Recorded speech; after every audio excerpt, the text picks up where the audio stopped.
Welcome students. Last time we saw 1.2 Dick Whittington and his cat. You like that story? Okay. So today we are going to see 1.3 poem The Pilgrim. So today we are going to see 1.3 poem The Pilgrim. First I will tell you the meaning of pilgrim. Pilgrim means a person who journeys to a sacred place, holy place, a religious place. And the reason is also to worship God. That journey is called pilgrimage and the person is called pilgrim. The poet of this poem is anonymous. You can see below the poem it is written anonymous. Anonymous means we don't know the name of the poet. I will read the first stanza and explain you. A pilgrim going alone highway came at evening cold and grey to a chasm deep and vast and wide. The old man crossed in the twilight dim. The chasm held no fear for him, but he paused when he reached the other side and built a bridge to span the tide. Student, this beautiful poem explains us that there was a pilgrim who was going through a highway. His journey was through a highway and it was evening time. The evening was cold.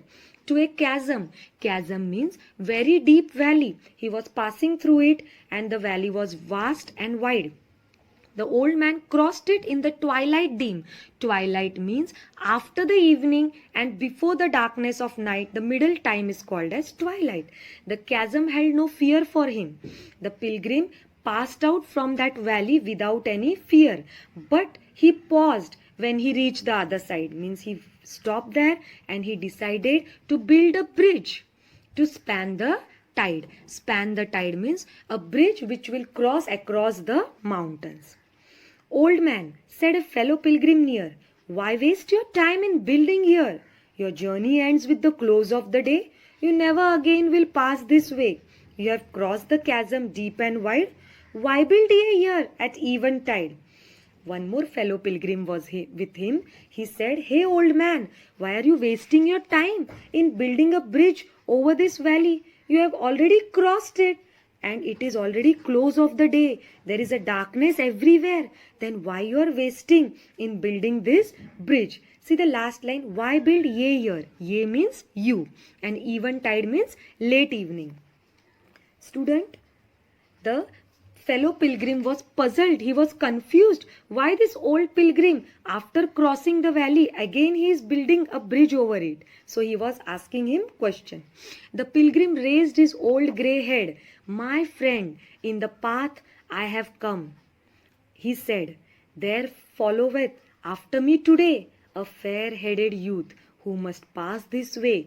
The chasm which held no fear for me, to the fair-haired youth may a pitfall be. He too must cross in the twilight dim. My friend, I am building this bridge for him. The old pilgrim gave answer. He said, I am not building this bridge for me, but I am building this for the young generation. Fair-headed youth means the youngsters or after me, whoever may come. He must not get any difficulty. Pitfall means difficulty or danger in crossing this valley. So I am building this for them so that they may cross it in the twilight dim very easily without any difficulty. So understood the poem? So students, what do we learn from this poem? From this poem, the pilgrim teaches us the lesson of kindness. The poet leaves a message for all of us in this poem. He tells us that we must always be there to help and guide others. We must listen to the advice of our elders because they are the experienced persons like the pilgrim, and the elders are always making our way very easy so that we may not get trapped into any difficulty. This is the lovely message given by this poem. Now we will see the rhyme scheme. All of you see the first stanza over here. Can you see there? Way, grey. Okay. So all of you, for the rhyme scheme, look at the word highway. So we'll write there A.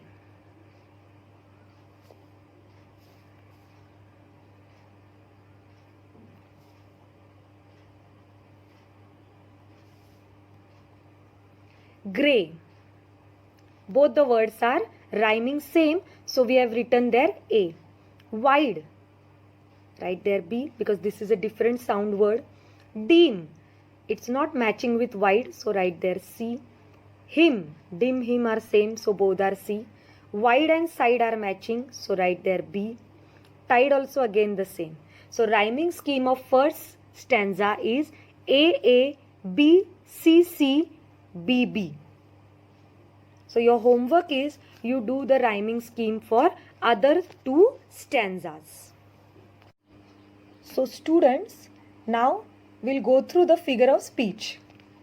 See this line. To a chasm deep and vast and wide.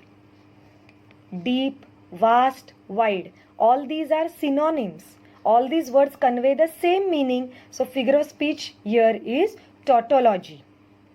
See the next line. The old man crossed in the twilight dim.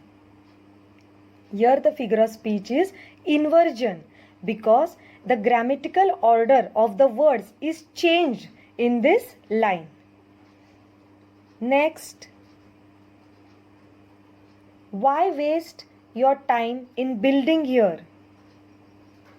Why waste your time in building here? In this line, it is a question, so it's a rhetorical question. Figure of speech is rhetorical question. So note down your homework, students. Write the poem in your notebook. English workshop, question answers, meanings and figure of speech you have to complete in the notebook. Next time we will see 1.4, the new lesson, Revati's musical plants. Till then, thank you. Stay home, stay safe. Goodbye, students.